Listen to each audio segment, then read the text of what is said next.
9 मई और 9/11 एक मुआवजना। बड़े बेवकूफ हैं वो लोग जो 9 मई को सिर्फ एक सियासी सरगर्मी या अंदरूनी सियासत का एक हादसा समझते हैं। 9 मई पाकिस्तान के लिए 9/11 ही नहीं बल्कि कुछ हवालों से इससे ज्यादा था। 9/11 को अमेरिका की ताकत और यकजहती की दो अलामतों यानी ट्विन टावर्स माशी ताकत की अलामत और पेंटागन अस्करी ताकत की अलामत को निशाना बनाया गया। लेकिन 9 मई को पाकिस्तान की यकजहती की अलामत और दिफा की दामन अफवाज पाकिस्तान को निशाना बनाने के साथ साथ शोहदा की यादगारों की भी बेतौकीरी की गई। 9/11 को सिर्फ अमेरिकी अफवाज के मरकज को निशाना बनाया गया था और नतीजतन अमेरिकी कौम इकट्ठी और अपनी फोर्सेस के साथ खड़ी हो गई। लेकिन तकसीम का कोई मंसूबा नहीं था, जबकि 9 मई के बारे में पाकिस्तानी खुफिया इदारों के मुताबिक असल मंसूबा पाकिस्तानी फौज और कौम को तकसीम करना भी था। उधर पीटीआई के रहनुमा और वर्कर्स GHQ और कोर कमांडर हाउस पर हमला आवर हुए और इधर अमेरिका से ज़ल्मे खलीलजाद की ट्वीट आई जिसमें उन्होंने आर्मी चीफ जनरल हाफिज मुनीर के इस्तीफे का मुतालबा कर दिया। ये कार्रवाई ऐसे दिन हुई जब army chief general Asim Munir मुल्क से बाहर थे और इनके आने तक सारी सूरत हाल DGISI जनरल नदीम अंजुम की जेर क़यादत चंद अफसरान ने काबू की। दूसरी तरफ ये तैयारी हुई थी कि एक बंदा सुप्रीम कोर्ट में आर्मी चीफ की तकरीर के खिलाफ रिट दायर करेगा। सानिया 9 मई पाकिस्तान के लिए 9/11 के मुकाबले में इस लिहाज से भी ज्यादा संगीन था कि अमेरिका के खिलाफ कार्रवाई में अलकायदा के गैर अमेरिकी अफराद इस्तेमाल हुए। लेकिन 9 मई को बदकिस्मती से सब कुछ पाकिस्तान की एक कौमी और उस रोज तक मकबूल तरीन पार्टी के जरिए करवाया गया जिसे पाकिस्तान दुश्मन बैरूनी ताकतों की शय हासिल थी। हाँ, एक बात दोनों में मुश्तरक थी कि जिस तरह 9/11 जैसे सानहे की तवक्को अमरीकी नहीं कर रहे थे, इसी तरह सानिया 9 मई का भी पाकिस्तानी सिक्योरिटी फोर्सेस को पहले से कोई अंदाजा नहीं था, बल्कि किसी के वहमो गुमान में भी नहीं था कि PTI के बलवाई आर्मी तनसीबात और शोहदा की यादगारों की तरफ रुख करेंगे।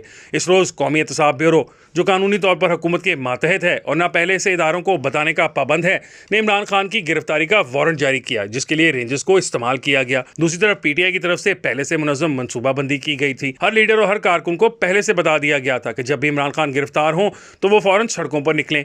फिर हर सूबे में मखसूस मर्दो खवातीन टाइगर्स को ये खुफिया तौर पर समझाया गया था कि वो जुलूसों का रुख फलां फलां कोर कमांडर के घर, GHQ और ISI के फलां फलां मराकज की तरफ मोड़ दें। आम कारकुन और आम लीडरों को असल साजिश का इल्म था और ना अंदाजा, बल्कि बैरूनी सपोर्ट और साजिश से तो सिर्फ चंद अफराद आगाह थे। GHQ के अलावा लाहौर, गुजरांवाला, पेशावर और क्वेटा के कोर कमांडर्स के घरों और दीगर फौजी तनसीबात की पहले से निशानदेही की गई थी। यहाँ तक मनसूबाबंदी हुई थी कि पहले चंद खवातीन जाएंगी, फिर खवातीन का एक बड़ा दस्ता जाएगा और उसके बाद टाइगर्स और कारकुनों का बड़ा हजूम हमलावर होगा। क्वेटा के कोर कमांडर के घर में पुलिस और फौज की फायरिंग की वजह से बलवाई अंदर ना जा सके। पेशावर के कोर कमांडर के घर जाने वालों को सूरी पुल में रोके रखा गया, जिसके बाद उन्होंने रेडियो पाकिस्तान को जलाया। GHQ के अंदर इन्हें नहीं घुसने दिया गया। पिंडी के हमजा कैंप में भी इन्हें अंदर नहीं घुसने दिया। इसी तरह गुजरांवाला में भी वो कामयाब ना हो सके, लेकिन गफलत या साजिश हुई तो सिर्फ लाहौर में हुई और चूंकि अस्करी क़यादत मामले की संगीनी से वाकिफ है, इसलिए अगले ही दिन लाहौर के कोर कमांडर को फौज से फारिग कर दिया गया। सानिया 9 मई के जिम्मेदारों के खिलाफ कार्रवाई तरह आर्मी चीफ अपने हुक्म से भी कर सकते थे और आर्मी एक्ट के तहत इन्हें यह तमाम इख्तियार है, लेकिन साजिश इतनी गहरी और आलमी थी कि फैसले कोर कमांडर्स मीटिंग में हुए। जो शवाहिद सामने रखे गए, इसके बाद कोई इख्तिलाफी नुक्ता नजर सामने नहीं आया। इतने सख्त अल्फाज की ISPR की प्रेस रिलीज भी कभी देखने को नहीं मिली जिसमें कहा गया कि जो काम मुल्क के अब्दी दुश्मन 35 साल में न कर सके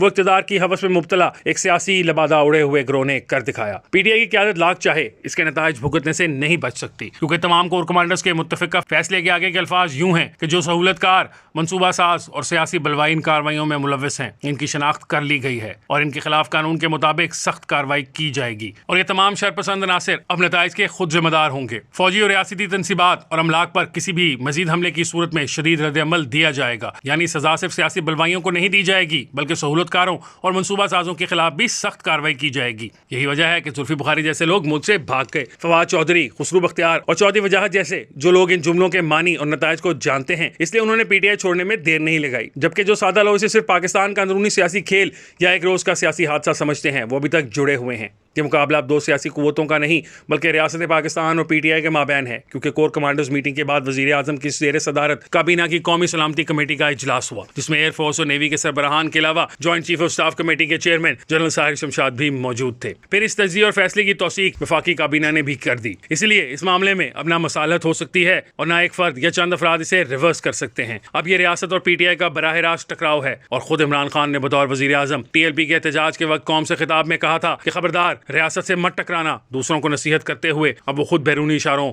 और शह पर रियासत से टकराए हैं। तो आप खुद सोच सकते हैं कि इनकी पार्टी और खुद इनका अंजाम क्या होगा। वाज़ेह रहे कि 9/11 के बाद अमेरिका ने मुबैना जिम्मेदारों और सहूलतकारों के लिए मिलिट्री कोर्ट्स, जिस तक ना मीडिया की रसाई थी और ना किसी अदालत में इनके फैसलों के खिलाफ अपील की जा सकती थी, गुआंतनामा बे में कायम की और तफ्तीश के दौरान वाटर बोर्डिंग तक जैसे इंसानियत सोज मजालिम ढाए, बल्कि अफगानिस्तान को भी ताराज किया। यूं अमेरिका के पास 9 मई के जिम्मेदारों के खिलाफ कार्रवाई के खिलाफ रियासत पाकिस्तान की कार्रवाइयों के बारे में चीखो पुकार का कोई जवाब है और ना इस पर रियासत पाकिस्तान कोई ध्यान देगी।